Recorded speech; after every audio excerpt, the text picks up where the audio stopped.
for too long. So let's get to the nitty gritty. So Sure. I met you on the Facebook group, right? The Orville, because Mm. let's tell my subscribers your background. Like you're an actor, so let's explain to them a little bit about what you do. Well, I'll go a little bit before that. I born and raised in Brooklyn, New York. I went to college at Howard University in Washington, D.C.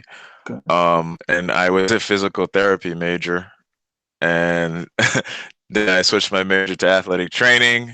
I interned with the Philadelphia Eagles training camp for summer, became a certified personal trainer and strength coach, did that for 12 years. Then I got into acting. Really, and then really I got into acting through voiceover work. I wanted to do, that's how I got into everything. I What? wanted to do voiceover work. It was like one Voice? day I just said to myself, I want to be a cartoon. What? And then yeah, I yeah. have to ask you about what is the steps of getting into voiceover work? I mean, and I'm gonna tell you why I'm asking this question later on. But what was it when you said I want to be a cartoon? What did you do to make that happen? I had to, well, you have to research one because I didn't come from a conservatory or acting academy or anything like that. And so, well, before that, when I was in college, like my girlfriend at the time, she was a fine arts major. So I didn't even know that you could major in fine arts and acting. I thought you just, you go to school, become a doctor, lawyer, whatever. Because I'm like second generation West Indian, so acting is not in the cards. It's not even in the goal when you get into college. You're not becoming an actor. You don't get no benefits or nothing like that. Yeah. So she kind of planted the seed, and it was always in the back of my mind. But I was like, man, I couldn't do that because I was very shy, and like I had kind of like a low self-esteem. So but I loved animation. I love cartoons. I love, doing accents and stuff like that. So I was like, one day I was like, you know what? I want to try it. I mean, that's the thing I tell people, at least try so Right. you don't regret it. So I researched, I looked around for like schools that had like say a continuing education or a beginning voiceover class. Hmm. So I found this place at New York School of Film and Television. They had beginning voiceover. So I signed up, took a class, loved it. Then I took advanced voiceover. Then then the teacher that was teaching advanced voiceover, she said that she does private coaching and I should, if I really want to do this, do some private sessions and then we could make a demo tape. And then I would shop the demo tape to agents. Hmm. And then that's how the ball started rolling. So I made the demo tape. Um, and I used to go to these like seminars called like Actors Connection and One on One, where casting directors would come in and like say voiceover, and agents come in too. Like agents would come in, they'll listen to your demo, they give you feedback, and if they really like your demo, they might call you into freelance with you, or in some cases, in my case, I got signed 2 days later at So, a pretty so you big like agent. are you like on like in a classroom or like on a stage, kind of like an improv like class, and they're like sitting in the back, like just smoking a cigarette, judging you or No, something, or is it well, just like you don't even know who the agents are? You don't know. I mean, no, like they have like a it's like a classroom and like Mhm. you know they introduce themselves and then we do like a Q&A and Mm. then like the voiceover people like we would have like a recording studio booth and we go in one by one and we have like I guess you should have like a minute of a demo tape and they listen to it and they'll critique it Mm. and they'll tell you what you need to work on and if it's like good or if you gotta keep going to class or like dude you why aren't you working and like if they're because they're looking for And you got people especially if signed they're looking and for talent. Say that again. you got signed, and you said you got signed in like a couple days after your. Was that like your first time getting scouted or?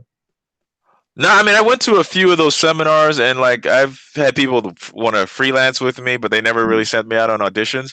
Mm-hmm. But like when I went to one seminar and Robin Starr, she was an agent there. She worked at Buckwald, Mm-hmm. and she's like, I'm gonna give you a call in a couple of days. And she called me in a couple of days because I was like, yeah, right, she's gonna call me in a couple of days. Right. But she did. And then I came and had a meeting, and like they said they wanted to sign me, and I was like, okay, super dope. Wow. What And it was was like, what was your like did you walk in with like any kind of like expectations, or what was your like your thoughts of what might happen in there versus what actually happened? Like what was the difference, like what was going on in your mind versus how it all really played out? when I went into the seminar, or when I went to When had you the meeting. when you went to the seminar and whatnot, you because you said that you was like, oh yeah, right, you're gonna call me back, and then you were surprised. So like, did you have like walk in with some kind of expect? Okay, I'm gonna go to this seminar. I'm just gonna do it. I don't know what's gonna happen. Well, no, I just always I approach it like I'm gonna do my best, put my best foot forward. I mean, Mhm. I thought I had a good demo tape, and I was like, show them, and I was ready to work. You Do got you to remember be. what you did? Do you remember like the voices that you did? No, it was just like a standard radio copy. Because the thing about New York and LA, New Mhm. York, it doesn't do many animation stuff. So you would have to do a lot of regular radio commercials and promos. Because LA, that's where all the animation is at. Mhm. And I understood that already. So it's good to like cover all your bases. So I mean, yeah, I like doing animation, but I also do regular radio stuff, regular like audiobook stuff, promotion stuff, narration. There's a lot of different subjects of voiceover that people don't know that's out there, especially Okay. like audiobooks. I didn't know like audiobooks was a big thing. Oh yeah, now you mean like books on tape and things like that. Like Yeah. yeah, nowadays they're getting yeah, that's right. They get voice actors to just read the book for because the usually the people always think maybe this is the author reading it or whatnot, but no, that's not even the case. 9 times out No. of 10, they get a hired professional voice Yeah, actor. yeah, exactly. So I had a demo tape just of different spots that I like recorded off the radio, and I Mhm. like wrote it down the script and like in a booth, and my acting coach added like and got an engineer to add music to it, and then Mhm. I just played that for them. They loved it.